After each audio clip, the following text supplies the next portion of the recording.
A Hell's Angel was the last person anyone expected to save her life, especially hers, and yet on a forgotten stretch of highway outside Black Ridge, under a sky split open by thunder, that is exactly what happened.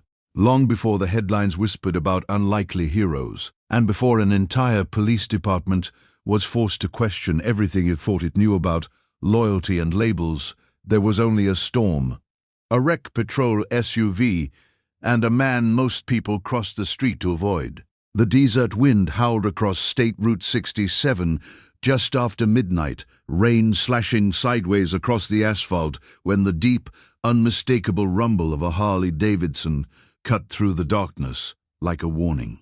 Marcus Grim Callahan rode alone that night, leather vest, heavy against his shoulders, the red and white Hell's Angels patch stark against the lightning-lit sky, his gloved hands steady on the handlebars as he made the long ride back from a chapter meet 2 towns over. He wasn't thinking about trouble. He wasn't looking for redemption. He was thinking about nothing at all, letting the miles numb him the way the road always did. Most drivers had already cleared off that stretch of highway because of the storm, leaving only sheets of rain and scattered debris swirling across the lanes. But as Marcus rounded a bend near mile marker 214, something unnatural broke the rhythm of the road. A black and white patrol vehicle crumpled against the guardrail at an angle no vehicle should ever sit. Headlights shattered, emergency bar dark, one tire still spinning uselessly in the mud. For half a second, instinct told him to keep riding. A biker stopping at a police crash scene was the kind of thing that complicated life in ways that never ended well, but then lightning flashed, and in that brief, blinding white light, he saw her. A figure 20 feet from the SUV, lying unnaturally still on the soaked gravel shoulder. He slowed. The engine's growl softened into a low idle. Rain hammered against his helmet as he killed the ignition, and suddenly, the world felt too quiet except for thunder rolling across the desert. Marcus swung his leg over the bike and stepped into the storm, boots splashing through shallow puddles as he approached, cautiously, every sense alert. The woman wore a Black Ridge Police Department uniform, the fabric torn at the shoulder, her badge catching a flicker of reflected lightning. Officer Lena Morales, though he did not yet know her. Nain lay on her side, one hand outstretched toward the wrecked SUV as if she had tried to crawl back to it. Blood mixed with rainwater beneath her, forming thin crimson streams that ran toward the ditch. Marcus knelled immediately, years of instinct from a rough life, telling him what mattered and what didn't. Her pulse. He pressed 2 fingers to her neck, fate to fate. Her breathing came shallow and uneven, each inhale sounding like it cost her something she didn't have left to give. A quick glance told him more. The driver's door hung open. Her service weapon was gone from its holster. Her radio crushed beside the vehicle's rear tire. This wasn't just an accident. She had answered a call, probably alone, probably expecting backup that never made it in time. The desert swallows, sirens easily out here. Marcus pulled off his gloves, tossing them aside, and peeled back the torn fabric near her, abdomen where the bleeding was worst. The wound was deep, the kind that stole minutes fast. He swore under his breath and stripped off his flannel shirt, without hesitation, pressing the thick material hard against the injury, applying pressure the only way he knew, how firm, relentless, unforgiving. Rain soaked them both instantly, but he didn't ease up. "Hey," he said, leaning close so his voice could cut through the storm. "Stay with me. Don't you quit." Her eyelids fluttered faintly, lips parting, as if she wanted to speak, but no words came. He fumbled his phone from his vest pocket, hands slick with water and blood, and dialed 911. When dispatch answered, Hoyce was steady despite the cold biting through him. He gave the location, reported an officer down. There was a pause when he identified himself, a subtle shift in tone that told him exactly what they thought about. A Hell's Angel calling in an injured cop, but he ignored it. "She's alive," he insisted. "But not for long if you don't move." He tossed the phone onto speaker and focused entirely on the rhythm of her breathing. Every few seconds, he adjusted pressure, fighting the instinct to look down the highway for approaching headlights, fighting the urge to imagine the armed suspect still somewhere in the darkness, watching from the desert brush. Lightning cracked again overhead, illuminating the patch on his back and the badge pinned crooked on her chest. Two symbols of worlds that rarely collided without violence. And yet here he was, kneeling in the mud, holding together a life that represented everything his own reputation stood against. Minutes stretched thin. He spoke to her continuously, telling her to think about whoever was waiting at home, to think about unfinished paperwork, about coffee in the break room, about anything that would tether her to the world. He didn't know if she had family, didn't know if anyone even knew she was out here alone, but he refused to let her slip into the quiet. The storm intensified, wind whipping across the highway, hard enough to rock his parked motorcycle. Rain plastering his hair to his forehead as he leaned over her, shielding her face as best he could. Somewhere in the distance, faint at first, he heard it. Sirens more tha. 9-1, growing louder. He exhaled slowly, but did not release pressure. When the first patrol unit screeched onto the scene, tires hissing against wet pavement, officers jumped out with weapons drawn. The sight before them, almost impossible to process. A Hell's Angel covered in blood, kneeling over. One of their own. Marcus didn't move, abruptly. He didn't argue. He simply kept his hands where they were, and looked up through the rain. "She's still breathing," he said evenly. And in that moment, before anyone knew how the night would end, before suspicion hardened into questions and cameras began pulling footage, before the department would whisper about the biker, who could have ridden past but didn't, one undeniable truth had already taken shape on that dark desert highway. The man society feared most had chosen not to let a dying cop face the storm alone. The man they had spent years watching from a distance was now the only reason one of their own was still alive. And as red and blue lights flooded the storm-soaked highway, that reality hit the Black Ridge Police Department like a punch to the chest. Officers spilled out of their cruise departments drawn, boots splashing through rainwater, commands cutting sharply through the wind. "Step away from her. Hands where we can see them." Marcus Grim Callahan didn't argue, didn't flinch, didn't run. Slowly, deliberately, he lifted his blood-covered hands, while still keeping pressure with one palm as long as he could. "If I move too fast, she bleeds out," he said evenly. His voice steady despite the cold rain dripping from his jaw. For a fraction of a second, hesitation flickered across the nearest officer's face. Then, the paramedics pushed forward, sliding into position beside Officer Lena Morales. One of them glanced at the wound and immediately shouted, "Who packed this?" Marcus nodded once. "I did." The medic looked up, rain-straw, eaming down his forehead. "It's the only reason she still got her pulse." That sentence landed heavier than the thunder overhead. Two officers grabbed Marcus by the arms and pulled him back anyway, instinct and training overriding everything else. They guided him toward a patrol unit, not roughly, but not gently either.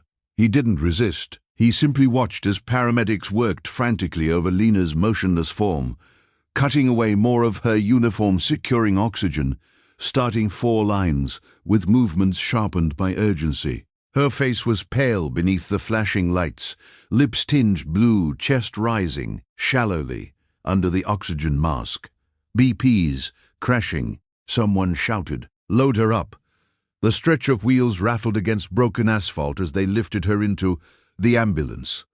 Marcus stood in the rain, hands resting on the hood of a cruiser. Now, blood mixing with water and dripping down the metal, a sergeant approached, jaw tight, eyes scanning Marcus's vest, lingering on the Hell's Angels patch like it carried its own indictment. "Start talking." The pageant. "Start talking," the sergeant demanded. He was riding through. He saw the crash. He found her on the ground. No weapon, no suspect. Just a dying officer in a storm. The sergeant studied his face as if searching for cracks in the story.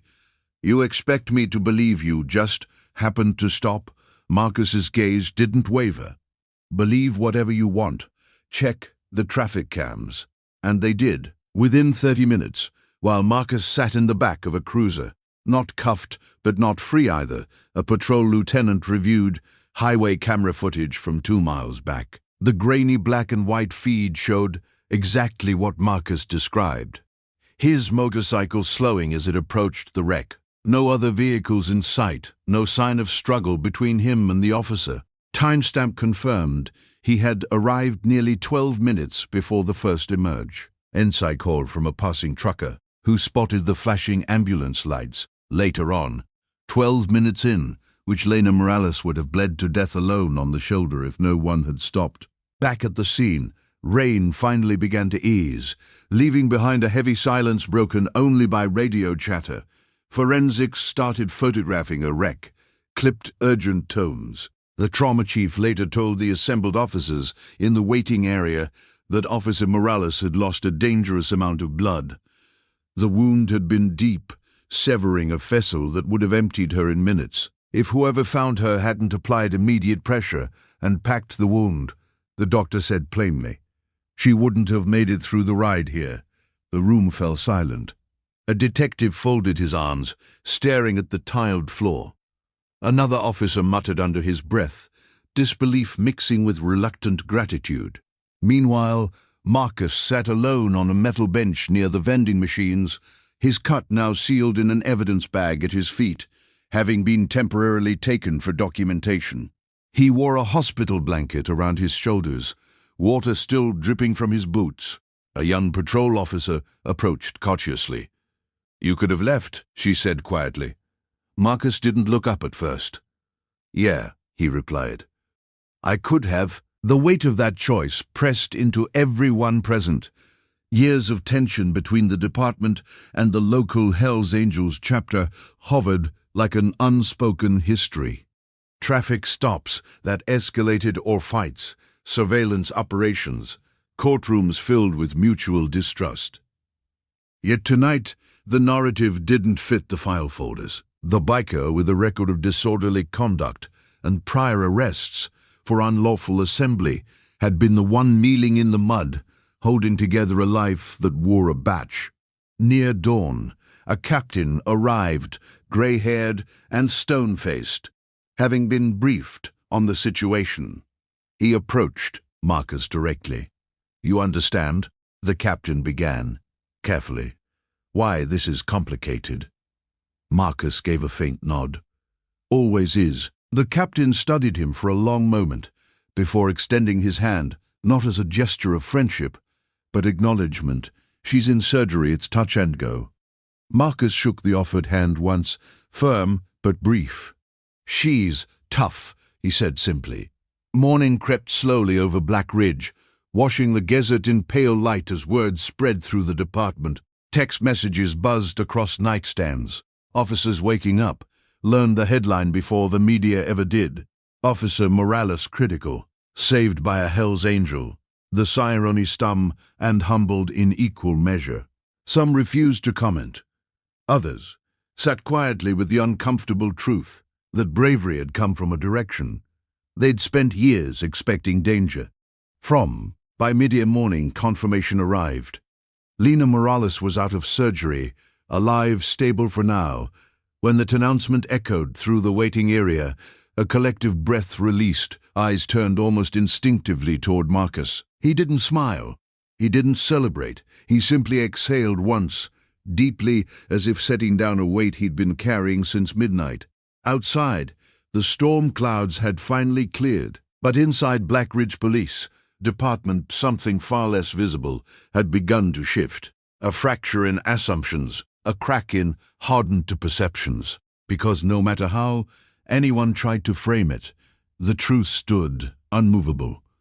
When one of their own lay dying in the rain, it wasn't another squad car that reached her first. It was the man they least expected to kneel beside her and refuse to let go. The moment Officer Lena Morales asked to see the man with the Hells Angels patch, the entire Black Ridge Police Department felt the ground shift beneath its boots. It had been 3 weeks since the storm tore across state, Route 67. 3 weeks since surgeons fought to keep her alive.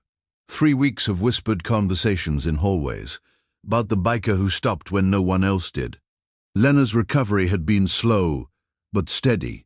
Tubes removed one by one, stitches healing, color gradually returning to her face.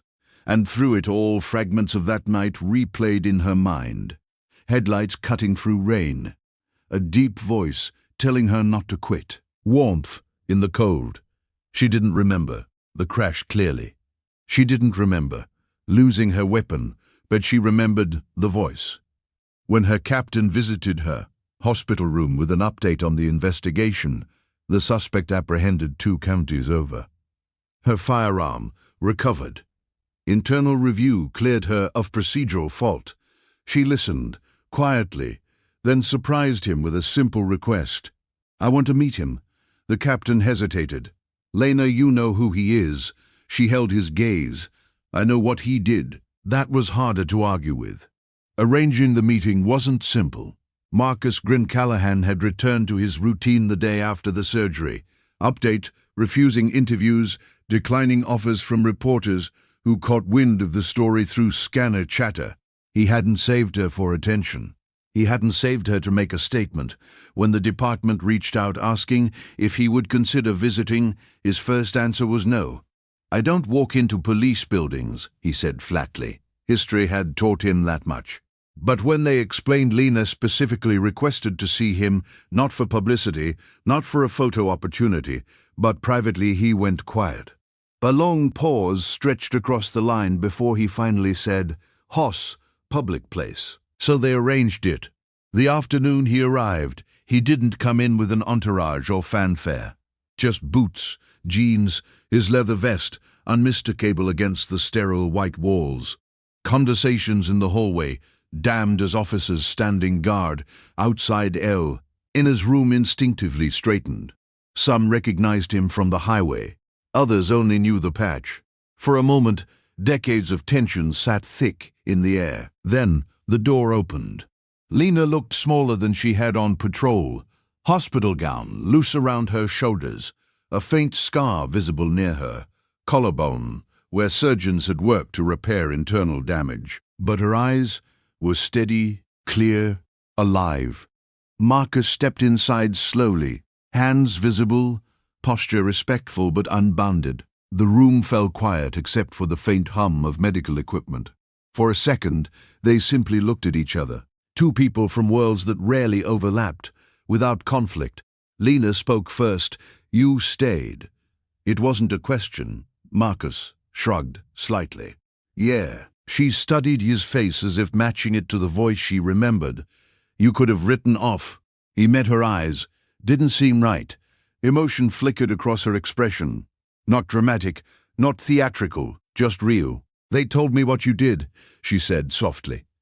The pressure, the shirt, the call. Marcus shifted his weight, uncomfortable with praise. Anyone would have. An officer near the doorway almost laughed at that, but stopped himself. Lena didn't smile. "Not anyone," she replied.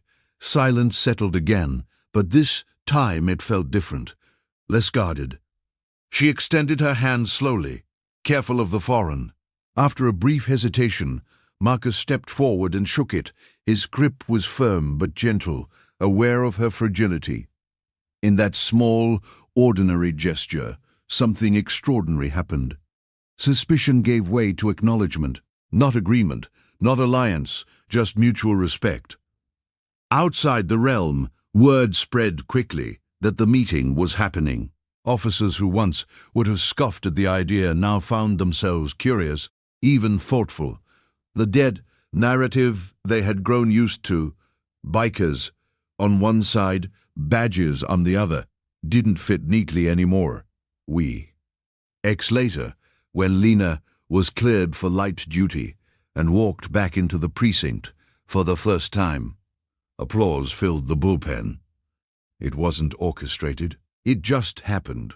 She thanked her colleagues, hugged her partner, accepted the quiet congratulations. Then she asked a question that caught everyone off guard. "Is he here?" The captain nodded toward the back of the room. Marcus stood near the wall, uncomfortable under the fluorescent lights, looking like he'd rather be anywhere else. Lena crossed the floor toward him. Every officer watched. She didn't make a speech. She didn't dramatize the moment. She simply faced him and said loud enough for everyone to hear, "I'm here because he stopped." No one argued. The captain stepped forward, holding a small plaque, nothing flashy, no press conference, no cameras, just a departmental recognition for civilian bravery. "Mr. Callahan," the captain said carefully, "the Black Ridge Police Department thanks you."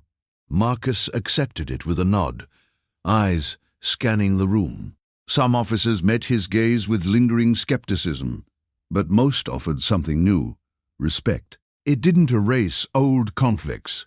It didn't rewrite history between the department and the Hells Angels, but it created a moment none of them could ignore. Later that evening, as Marcus walked back to his motorcycle parked outside the precinct, Lena stepped out behind him. "You know," she said, "my partner told me he almost drove past that spot before turning around. Storm was too bad. Visibility low." Marcus looked out at the horizon where the desert met the fading sun. "Storms do that," he replied. She considered that, then added, "I'm glad you didn't." He adjusted his gloves, preparing to leave. "Me too." As the engine roared to life and he rode off, something subtle but lasting remained behind. Training briefings in the department began referencing the incident. Not as propaganda, not as my thee, but as reminder, courage isn't owned by one uniform. Humanity doesn't belong to one side. On that rain-soaked highway, titles and reputations meant nothing. There was only a choice, and a man who made it. The entire police force had expected conflict that night. Instead, they were given perspective, and sometimes that can change more than any rest ever.